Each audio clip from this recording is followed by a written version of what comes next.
Where do you think that goes down in Bellator history for moments?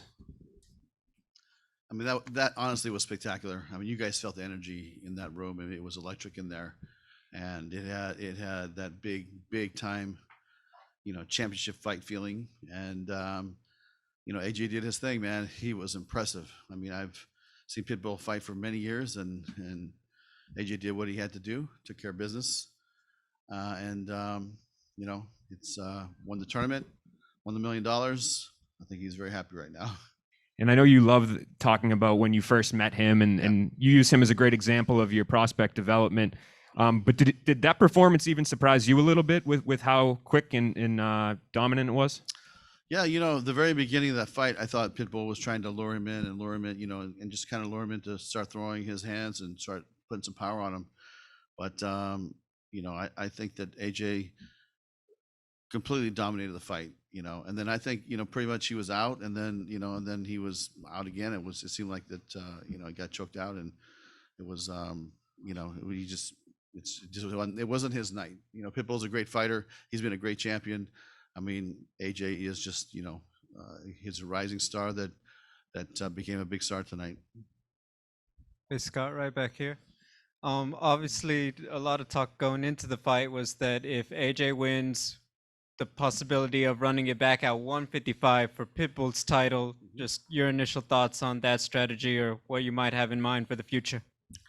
That's something that I know AJ has talked to me about it. His dad has talked to me about it, and but we haven't talked to Pitbull. I mean, listen, give the kid a little break. I'm talking about Pitbull. Give him a little break. Let him see what he wants to do. But we're gonna start making some calls maybe in a week or so and see what his feeling on that is. But there will be a time where he's gonna have to defend it, and I've heard rumblings that AJ, this might be his last fight at 45, that he's having a hard time making weight. So he might have to go up to 55 and fight up there. But that's something that he'll have to decide. His father and his coaches will have to decide, and it's just too much premature to really determine that right now. As the promoter, how do you build on just this moment for AJ McKee? He's already been, the homegrown star. Just how do you, I guess, what is your part now in getting him even further out there and letting more people know just how special this kid is?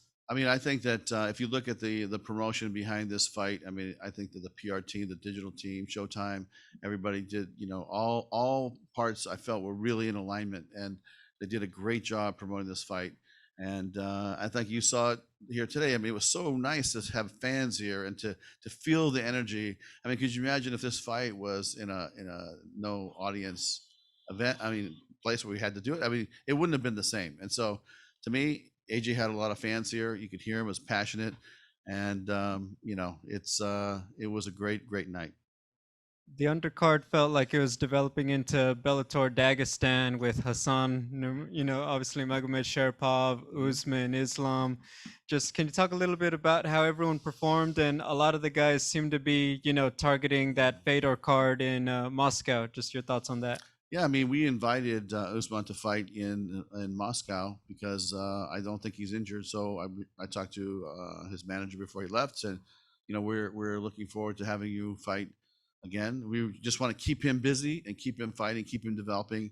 And listen, the fighters from that region have proven that they are dangerous and have fought many different places and had dominance in a lot of areas. So to me, it's something that we're gonna find the stars or the fighters that we want to build or have them compete in Bellator, and we're gonna continue to fight him. And I think you just saw a few tonight. And if you talk about the Russia card, I mean, I think we probably have 15, 20 really good Russian athletes, CIS territory athletes, and they're dangerous athletes over there. So we're looking for the world's best, and they're from that region as well.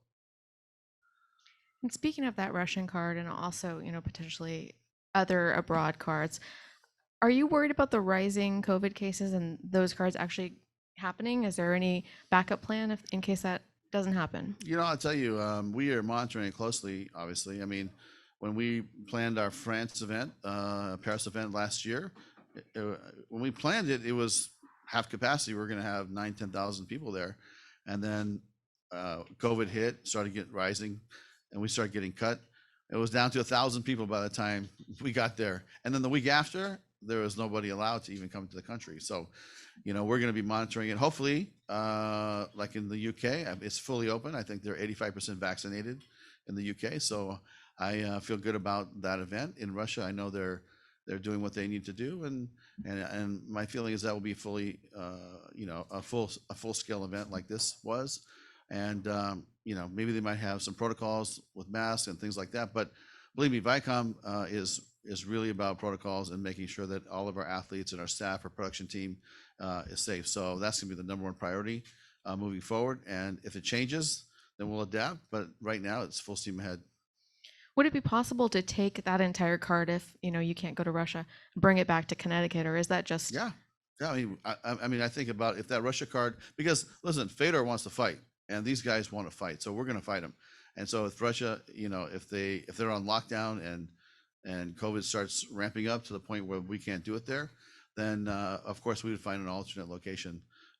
If it was something that we felt was going to be a long-term situation and we couldn't postpone it, let's say a month or two. But to me, we're gonna fight those guys, and if Russia doesn't work out, maybe we come back to New York or the Chicago area. Hey, Scott, down here to your left. You watched a lot of Patricio Pitbull fights in your career here in Bellator, and he'd only been finished one time before, and it was an injury against Benson Henderson in 2016. And AJ, beat him in 2 minutes and looked dominant. I mean, how do you put that into words exactly?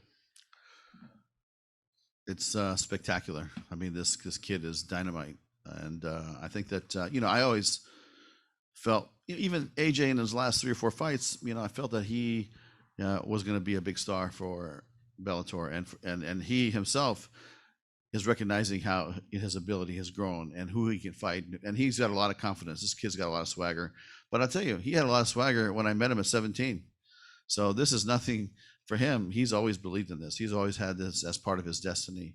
Growing up in his dad's school at 3 or 4 years old, and just growing up in the MMA community, this is nothing new for him. So he had a spectacular showing. It's probably one of the greatest finishes, I think, in the history of this company. And he fought a guy that was a killer. So this is not like he's fighting some guy that's just a contender. I mean, he's fighting a guy that has been the champ since we signed him back in 2014. So for the last 6-7 years, Pitbull's been the champ, and AJ's been growing and growing and growing. This was his opportunity to shine, and he took advantage of it.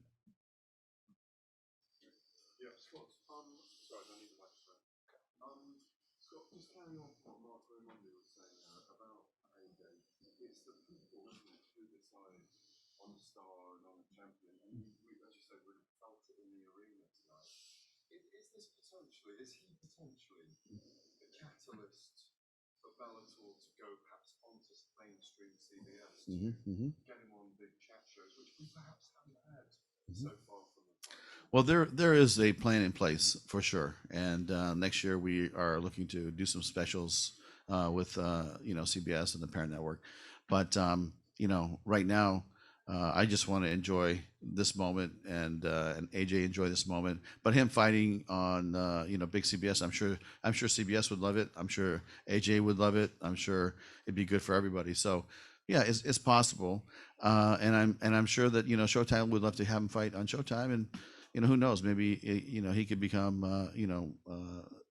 not just a linear star but a cable star, and then he could just take it from there. I mean, pay-per-view is a possibility. He told me he wants to box, so we'll see. I mean, maybe he could fight one of the Paul brothers one day. But it was a massive statement when he said he wants to be the Mayweather of MMA. Yeah. He's taken the first step to that. Yep, he definitely has. I mean, you saw it. I mean, the crowd loved him. This kid is special, and he's not afraid of anything, and he rose to the occasion. And I think you're going to see that a lot in his future performances. Hey, Scott, over here. We talked a lot about AJ, and he's just 26, so he's just coming into his physical prime. What do you see about him in terms of his growth as a fighter? And can you talk about the intangibles that he has? What makes him unique to handle this kind of pressure? I mean, he seemed totally at ease in front of this crowd that expected him to win tonight.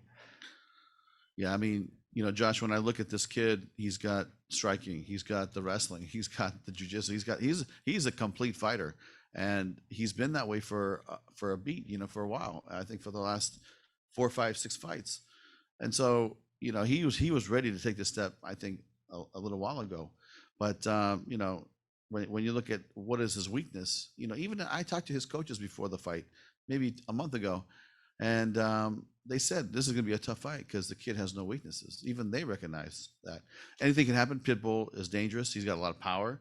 You know, he's always, you know, as far as I'm concerned, when I watch his performance in the past, he's never out of a fight. I mean, this kid has dynamite in both hands, and a great submission game. So, you know, when I think about, you know, AJ and his game, it's going to be a tough kid to beat in the future, and this is the future of MMA. A kid that can do it all like this. And you know, Josh, you know, he's been doing this since he's 3, 4 years old. He grew up in the gym. This is nothing new for him. So, you know, he's special, and his dad told me when he came into my office, you know, 5, 6 years ago, he said, "This is the kid. He's special. I'm telling you right now." And you know, he is right. The dad knew it. It's just part of his destiny. Hey, doing, Scott?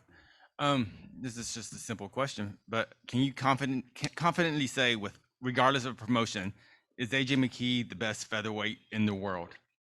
Yeah, I mean, listen, I would love to see him fight, you know, against other people as well as you guys would. Also, it's not going to happen because it's not the UFC's business model to do it.